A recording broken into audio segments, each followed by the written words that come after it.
प्रतीक दिल्ली में joint family के साथ रहता था, लेकिन जॉब की वजह से अपनी माँ के साथ दूसरे शहर में शिफ्ट हो जाता है, जहाँ उसकी प्रीति के साथ लव मैरिज हो जाती है, जिस पर बहू को नापसंद करते हुए उसकी माँ पूरा समय प्रीति को परेशान करने के तरीके निकालती रहती है। प्रीति, कहाँ हो? सुबह का नाश्ता दोपहर में खिलाओगी क्या? इसमें प्रीति और प्रतीक ऑफिस जाने के लिए तैयार हुए कमरे से बाहर आते हैं, जिसे देख सास प्रीति पर भड़कने लगती है।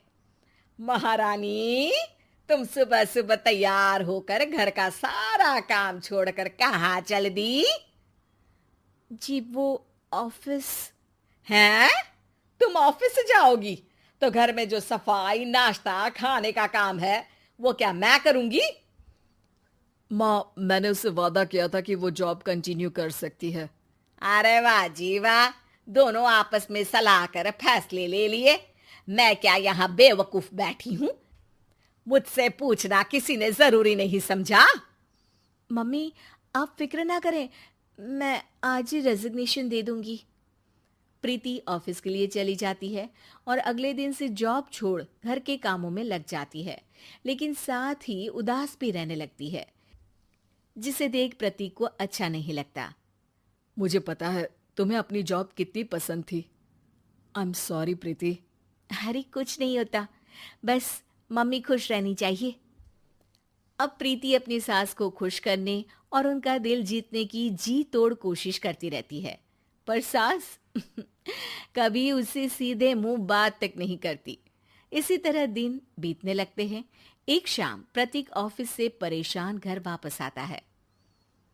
माँ, चाची का फोन आया था। दादी की तबीयत बहुत खराब है, हमें दिल्ली जाना होगा। पति की बात सुन प्रीति तो पैकिंग शुरू भी कर देती है, पर माँ वहीं बूत बनी खड़ी रह जाती है। लगता है मम्मी अपनी सास से बहुत प्यार करती हैं, तभी उनके बीमार होने की खबर सुन शॉक में आ गई। ये प्यार नहीं, परेशानी है। तुम तो ऐसे सोचो कि अब से जब तक दिल्ली में हो तुम्हारे अच्छे दिन शुरू। अच्छा, ऐसा क्या है दिल्ली में? वो तुम्हें कुछ ही घंटों में पता चल जाएगा। सास के रिएक्शन और पति की बात से कंफ्यूज्ड प्रीति दोबारा पैकिंग में लग जाती है, जिसके बाद कुछ घंटों का सफर तय कर तीनों दिल्ली पहुंच जाते हैं, जहां घर के अंदर पहुंचते ही लोगों की भीड़ देख प्रीति परेशान हो जाती है। हे भगवान, इतनी भीड़! प्रतीक, कहीं तुम्हारी दादी को कुछ हो तो नहीं गया ना? पागल, ये भीड़ नहीं, मेरा परिवार है। क्या? इसे तुम परिवार कहते हो? अरे इसे तो जिला घोषित कर देना चाहिए। तुम्हारा परिवार का तो अपना पर्सनल बिग बॉस बन सकता है। हैरान परेशान प्रीति परिवार वाले सदमे से बाहर निकली भी नहीं होती कि सिर पर पल्ला रखे शांत तरीके से सबके साथ बात करते हुए अपनी सास को देख उसे दूसरा सदमा लग जाता है। हाय राम, ये मम्मी का ऐसा भी कोई रूप है? ये तो मुझे पता ही नहीं था। ये तुम्हारी सास का ससुराल है। तभी प्रतीक की बहन बोल पड़ती है, यहाँ आपको ऐसी ऐसी चीजें देखने मिलेंगी जो सपने में भी सोची नहीं होंगी। हाँ, ये कुछ दिन तो बहुत इंटरेस्टिंग लग रहे हैं। सब एक साथ दादी के कमरे में जाते हैं, जहां पहुंचते ही उसे दादी की आवाज सुनाई देती है। क्यों रे, सास से मिलने की फुर्सत मिल गई? दूसरे शहर जाकर छूट क्या मिली? तुम तो भटकता पंछी बन गई। इतने समय में ये तक नहीं पूछा कि जिंदा भी हूं या मर गई। प्रीति की सास अपनी सास के पैर छूती है। अरे कैसी बात कर रही है मम्मी, आपको तो मेरी उम्र भी लग जाए। अरे बस कर, ये झूठी उम्र देने वाली बातों का दिखावा ना कर। तेरा बस चले ना तो जो मेरी बची कुची जिंदगी है वो भी अभी खत्म कर दे। अरे बहू कहाँ है? इस पर सास प्रीति को दादी से मिलवाती है। दादी प्रीति को बहुत प्यार देती है। क्यों बहू, तेरी ये सास परेशान तो नहीं करती ना? अगर करती है तो अभी बता दे, मैं इसकी क्लास लगा दूंगी। अरे कैसी बात कर रही हैं माँ जी, भला मैं क्यों किसी को परेशान करूंगी। प्रीति अपनी सास का ये रूप एंजॉय कर ही रही होती है कि तभी चाची वहां आकर प्रीति को अपने साथ ले जाती है। सास की क्लास लगते देख जो खुशी मिल रही थी वो तुम्हारे चेहरे से साफ पता चल रही थी, इसीलिए ले आई, क्योंकि अगर उन्हें पता चल जाता तो तुम्हारी खैर नहीं थी। थैंक यू चाची जी।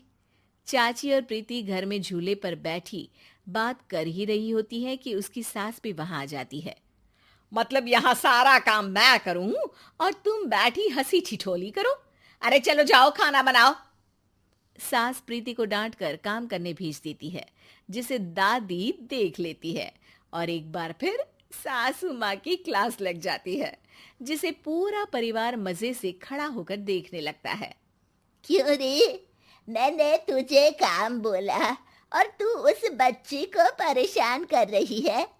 सास की कोई इज्जत रह गई है इस घर में या नहीं? यहाँ खुद की सास होते हुए भी ज्यादा बड़ी बन रही है।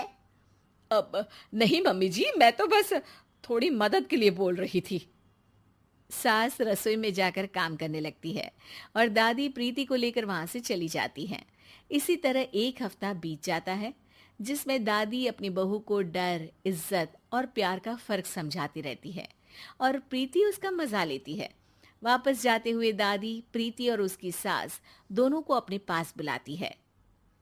मेरी बहू जिद्दी और अड़ियल है, इसलिए उससे हमेशा सही काम करवाने के लिए मुझे सख्ती करनी पड़ती है। लेकिन तुम्हारी बहू अच्छी है, तेरी खुशी के लिए वो अपनी जॉब और सपने भी छोड़कर घर में बैठी है। अपनी बहू के साथ प्यार से रहो।